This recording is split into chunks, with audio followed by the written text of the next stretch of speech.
ED में जाने का एक कारण है कि आरएसएस का जो शाखा है, भारत में लगभग 50,000 शाखा है और इसके लगभग करोड़ों के आसपास इसके मेंबर हैं।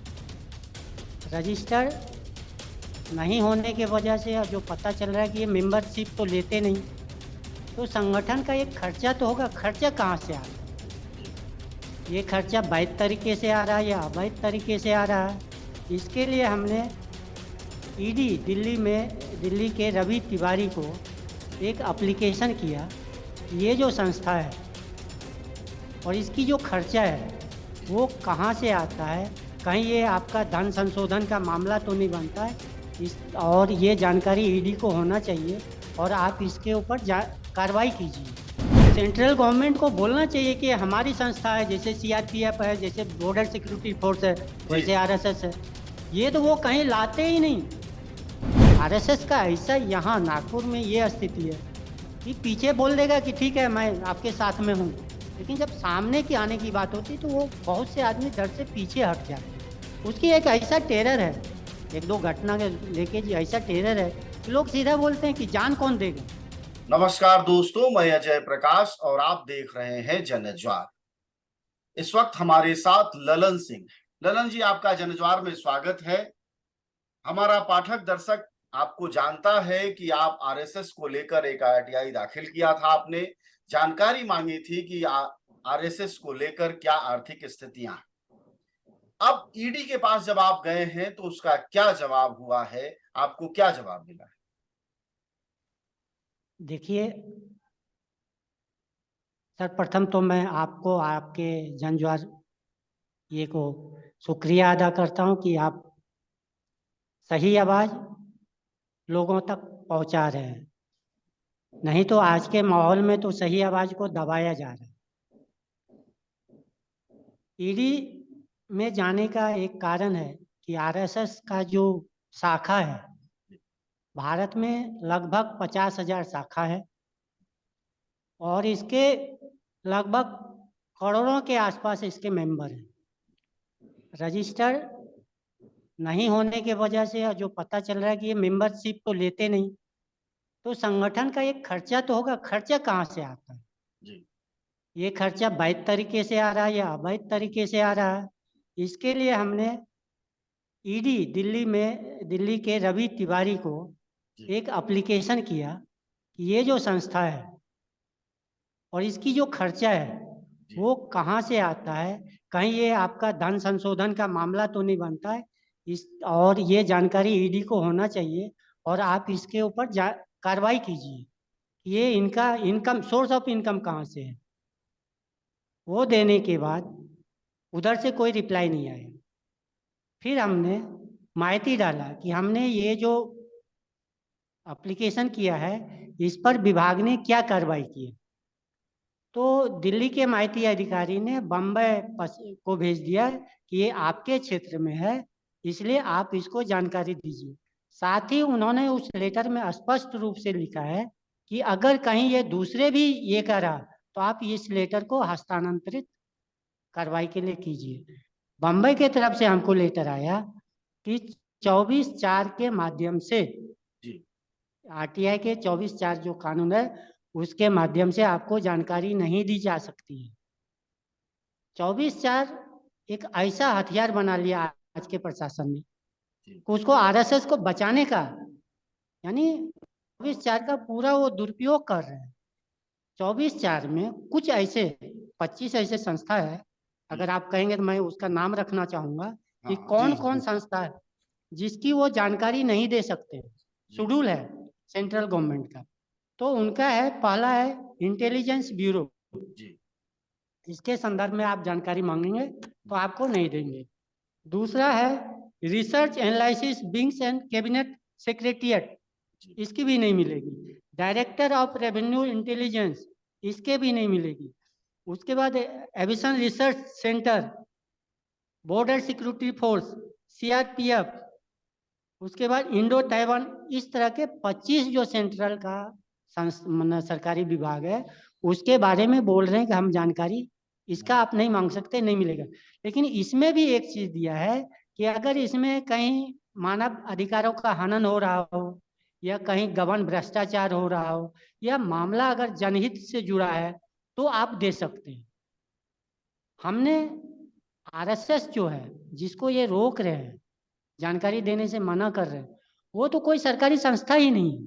हमने सरकारी संस्था को कोई इनका जानकारी नहीं मांगा और इन्होंने जानकारी देने से इनकार कर दिया। आरएसएस की जानकारी 24/4 के तहत प्रतिबंधित की जा रही है। हम राय थोड़ी सी लेते हैं शमसुल इस्लाम साहब से, फिर आपके पास वापस लौटेंगे। शमसुल साहब, आप सब जानते हैं, हमारे पाठक दर्शक आपको, कि आप आरएसएस और इस तरह के तमाम संगठनों के अध्येता हैं। ये 24/4 के तहत जिस तरह से बार बार ललन सिंह को मना किया जा रहा है आरटीआई में, क्या अघोषित तौर पर आरएसएस भी भारत सरकार की एक ऐसी संस्था हो गई है जिसके खुलासे करने पर देश में खतरा आ जाए?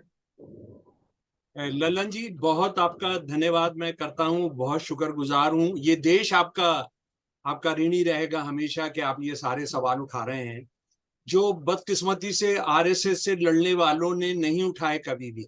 अगर ये उठाए जा रहे होते आजादी के बाद से तो आज बहुत बहुत धुंध जो है वो छट चुकी होती। तो खैर देखिए, ये 24 जो है, धारा 24, उसमें आरएसएस का नाम तो नहीं है जी? नहीं है ना, नहीं है ना ललन जी? लेकिन नहीं है जी, कुछ अफसरों ने वो अपने आप ये तय कर दिया है कि आरएसएस भी उसमें है। ठीक है, तो इसको आप जैसे लोग ये चुनौती देंगे, मुझे पूरा यकीन है आप अकेले भी रह जाएंगे तब भी आप चुनौती देंगे। हालांकि अब ये जो आप सारी बात बता रहे हैं और जनज्वार के माध्यम से जो पता लग रहा है, बहुत लोग आपके साथ आएंगे। आप जिस शहर में रहते हैं वहां पर बहुत लोग आपको मिलेंगे, उसकी आपने बिल्कुल फिक्र करने की जरूरत नहीं है। और अब कोई नहीं रहेगा तो अकेला चलेंगे हम सच के लिए, ये सच है। ललन जी, आपके मन में यह सवाल बार बार उठता होगा कि जो संगठन भारत सरकार द्वारा 1 नहीं 2 नहीं 3 बार प्रतिबंधित किया गया अलग अलग समय में, वह कैसे भारत सरकार की उस क्लॉज में आ जाता है जिसकी आरटीआई के तहत जानकारी नहीं दी जाती? देखिए, मौजूदा जो सरकार है अगर आप देखें तो आरएसएस का जो स्वयं सेवक है इन्हीं की सरकार है। मुखिया से लेके मंत्री तक आरएसएस के स्वयं सेवक ही वहां बैठे हुए हैं। और जब सत्ता में वो बैठे हैं तो प्रशासन वो जानकारी देने के लिए सत्ता के दबाव में साफ इनकार कर रहे हैं। जो संगठन सेंट्रल का नहीं है उसको भी सेंट्रल का संगठन मान के इनकार कर दिया कि ये जानकारी हम नहीं दे सकते। अब इनके थोड़ा सा काम करने के तरीके देखिए। अगर आप देखेंगे किसी आदमी के पास अगर 6 इंची का चाकू मिल जाए तो बोलता है कि आप इलीगल वेपन रखे हो, उसको अंदर कर रहा है। लेकिन विजयादशमी के दिन वही आरएसएस शस्त्र पूजा के नाम पर मन आधुनिक से लेके पुरातन के हर हथियार की पूजा करती है। उसका कोई लाइसेंस नहीं, उसके ऊपर कोई पूछने वाला नहीं है। देश में लाखों जगह, देश में, ये सिर्फ नागपुर में नहीं, देश में लाखों जगह होने लगा है वो जी। हाँ, धीरे धीरे इसको उन्होंने डेवलप करके ज्यादा बढ़ा दिया है। अब प्रभात फेरी वो लेते हैं। पुलिस प्रशासन जो संगठन रजिस्टर्ड नहीं है वो बिना परमिशन का या परमिशन कैसा प्रभात फेरी, इनके जो मेंबरशिप वो डिक्लेयर नहीं है। ललन जी, हम आप पर वापस आएंगे। एक तकनीकी जानकारी क्लियर कर लेते हैं, चूंकि लंबे समय से अध्ययन कर रहे हैं शमसुल साहब। क्या आरएसएस वाकई कहीं रजिस्टर्ड नहीं है? शमसुल साहब, छोटा सा एक जवाब। नहीं, कहीं नहीं है। आप आरएसएस की वेबसाइट पर चले जाइए ना। आरएसएस की वेबसाइट पर यह है कि जो हमारे यहाँ आता है वो हमारा मेंबर है, लेकिन हम उसका कोई हिसाब नहीं रखते हैं। देखिए, ये तो अजय भाई, ये तो उसके खुले संगठन का है। उसके अलावा जो गुप्त संगठन है उसके बारे में उनकी जो किताब है परम वैभव के पथ पर, जो उनके एक बड़े आरएसएस के आदमी ने लिखी जब अटल बिहारी वाजपेयी प्राइम मिनिस्टर बने थे, और उसका एक आया, मैं ललन जी को वो किताब भेजूंगा, उसके बाद उन्होंने गायब कर दी। उस किताब में लिखा है कि हमारे बहुत सारे गुप्त संगठन हैं, जैसे कि हिंदू जागरण मंच, इस तरह के दूसरे, या हिंदू मुनानी या हिंदू एकता, इस तरह के 20 संगठन है जो हम बनाते हैं, जिसमें कोई संविधान नहीं होता। लेकिन मजे की बात यह है, जो गुप्त संगठन बनाते हैं, खुले संगठन के भी कोई मेंबरशिप नहीं है। देखिए, मैं अपना अपना अपना व्यक्तिगत अनुभव आपको बताता हूँ। मैं जो बोलता हूँ, एक तो मेरा नाम शमसुल इस्लाम है, जिस पर मेरी कोई चॉइस नहीं थी, है ना। मेरा नाम शमसुल इस्लाम है, वो तो मेरे से किसी ने पूछा गया। अगर मेरे से कोई पूछा जाता तो मैं कहता कि भाई ये मुझे अडानी अंबानी के परिवार में किसी के यहाँ पैदा करवाइएगा, लेकिन मैं सरदार बेगम के यहाँ पैदा हो गया। और मैंने जब ये काम करना शुरू किया तो उसके बाद सबसे बड़ा सवाल उठा कि साला मुसलमान और ये कटमुल्ला, ये कटवा, क्या क्या क्या क्या बोलते थे, और मुझे वो भेज देते थे। नहीं, अभी भी टिप्पणियों में यही सब आता है। जी जी।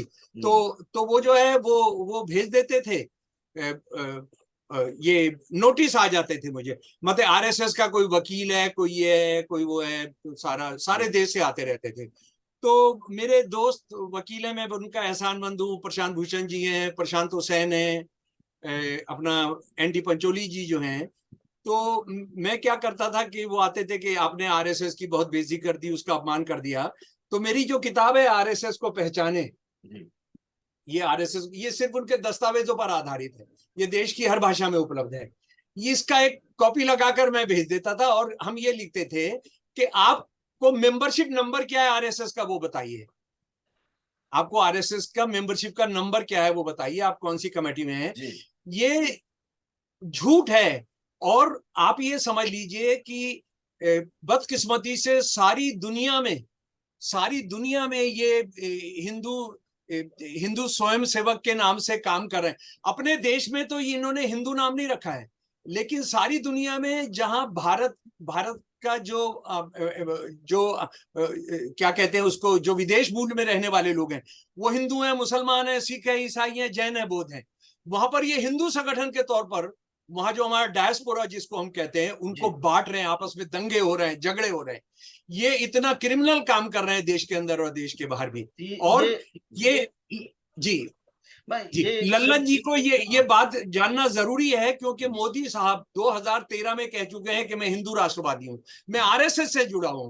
तो हमने आरएसएस के बारे में जानना बहुत जरूरी होगा, क्योंकि हमारा प्रधानमंत्री कह रहा है मैं आरएसएस का आदमी हूं। तो क्या हमारा राष्ट्रपति क्या ललन जी इसीलिए सामान्य प्रशासन विभाग हो या ईडी हो या आरटीआई विभाग हो, सभी जो है वो, चूंकि प्रधानमंत्री ने खुद ही कह दिया है कि मैं आरएसएस से जुड़ा हूं, तो कहीं बाय डिफॉल्ट तो नहीं मान लिया है कि यह भी भारत सरकार का वही संस्था है जो कि दूसरी 24-25 संस्थाएं हैं, इसलिए आपको यह जवाब मिल रहा है?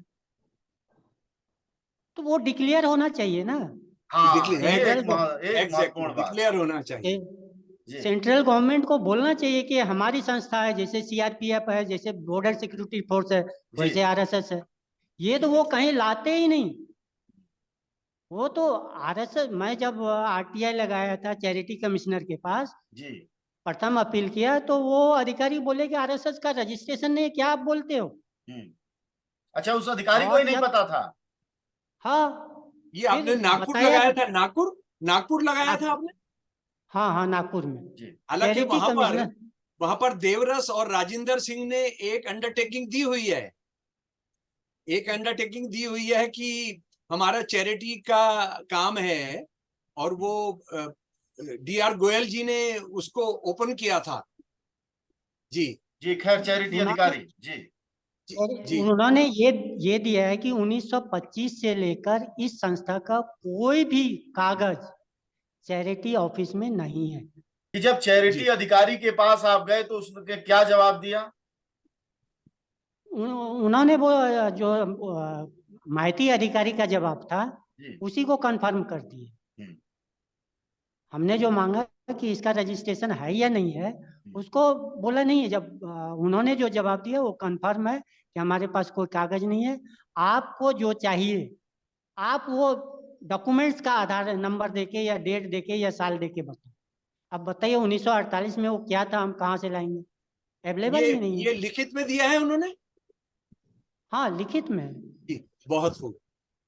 अब ललन जी ये बताइए कि तमाम संगठन जो कि मानते हैं कि आरएसएस एक कट्टरपंथी संस्था है और वह देश में भाई भाईचारे की सामाजिकता को खत्म कर रही है, वह समुदाय विशेष पर हमला करती है, उसका पूरा राजनीतिक सांस्कृतिक आधार इसी पर बटा हुआ है। क्या उन संस्थाओं से आपने कभी मदद मांगी या कोशिश की कि उनके बीच यह बात ले जाएं और यह मुद्दा व्यापक स्तर पर देश भी जाने कि भारत सरकार 24/4 के तहत आरएसएस के बारे में जानकारी देने से मना कर रही है और अघोषित तौर पर आरएसएस को भारत सरकार के अधिकारियों ने मान लिया है कि वह बीएसएफ, सीआरपीएफ, इंटेलिजेंस, इसरो, इसके आसपास खड़ी एक भारत सरकार की संस्था है? देखिए, हाईकोर्ट में जब हमने डाला था तो ये एक व्यापक प्रचार में आया था। नागपुर में तो हर पेपर में आया, उसके बाद बम्बई में आया, आपका दिल्ली में आया, उसके बाद आरएसएस को लेके जनज्वार में भी करीब करीब 3 लाख से ज्यादा लोगों ने इसको देखा है, कमेंट्स भी आए हैं। तो एक व्यापकता तो है, लेकिन आरएसएस का ऐसा यहाँ नागपुर में ये स्थिति है कि पीछे बोल देगा कि ठीक है मैं आपके साथ में हूँ, लेकिन जब सामने की आने की बात होती है तो वो बहुत से आदमी डर से पीछे हट जाते हैं। उसकी एक ऐसा टेरर है, 1-2 घटना के लेके जी ऐसा टेरर है कि लोग सीधा बोलते हैं कि जान कौन देगा। आज जनार्दन मुन्ने जो रजिस्ट्रेशन मांगा है, जनार्दन मुन्ने हाईकोर्ट में बोला, पहले तो चैरिटी कमिश्नर को बोला कि आरएसएस अगर संस्था रजिस्टर्ड नहीं है तो ये नाम से मेरे को दे दो, तो उनको नहीं दिया। हाईकोर्ट को बोला, हाईकोर्ट रिजेक्ट कर रहा, सुप्रीम कोर्ट रिजेक्ट कर रहा। फिर जनार्दन मुन्ने एक काम किया कि ई फाइलिंग करके उसका नोंदनी लिया। आज आरएसएस का नोंदनी के नाम से नोंदनी आरएसएस करके जनार्दन मुन्ने यूज कर रहा है। और इसकी जो व्यापकता है, जो फैलना चाहिए, वो अभी तो उस लेवल में नहीं है। मैं कोशिश में तो हूँ, जैसे आज इनसे मिला हूँ और लोगों से मिलूंगा। काहे अकेले आप किसी संघर्ष का बुनियाद रख सकते हैं। संघर्ष के लिए तो एक पूरा टीम चाहिए, एक विचार के साथ, एक हौसला के साथ एक टीम चाहिए, जो उसकी अभी अभाव है। मतलब आप मानते हैं कि यह संघर्ष सिर्फ आरटीआई का संघर्ष नहीं है, बल्कि एक विचारधारा का दूसरी विचारधारा से संघर्ष। शुक्रिया आप लोगों का बातचीत के लिए, धन्यवाद। हमारे साथ बातचीत कर रहे थे आरटीआई एक्टिविस्ट ललन कुमार सिंह और आरएसएस के जानकार शमसुल इस्लाम साहब। ललन कुमार सिंह ने बहुत साफ तौर पर कहा कि भारत सरकार या भारत सरकार से जुड़े अधिकारियों ने अघोषित तौर पर यह घोषित कर दिया है कि आरएसएस 24/4 के अंतर्गत आने वाली वह संस्था है जिसमें सीआरपीएफ, इसरो, बीएसएफ या भारत सरकार के वह गुप्त संगठन आते हैं जिनकी जानकारी आरटीआई में नहीं दी जाती है। सवाल यह है कि अभी भारत हिंदू राष्ट्र घोषित नहीं हुआ है, आरएसएस का मंत्रालय में कोई भागीदारी सीधी नहीं बनी है, बावजूद इसके यह चलन शुरू हो गया है। तो क्या जो आलोचक कहते हैं वह बात सच मान ली जाए कि भारत में हिंदू राष्ट्र की शुरुआत हो चुकी है, सिर्फ उसे 2024 के बाद घोषित होना है। आप सब जानते हैं कि जनज्वार का खर्च आपके जनसहयोग की बदौलत चलता है। आप भी जनसहयोग में शामिल हों और आजाद और स्वतंत्र पत्रकारिता को बनाए रखने के हमारे इस महाअभियान में शामिल हों। हमें इंतजार रहेगा आपके सहयोग का, क्योंकि आपका सहयोग ही हमारी मजबूती का सबसे ताकतवर रास्ता है। धन्यवाद साथी।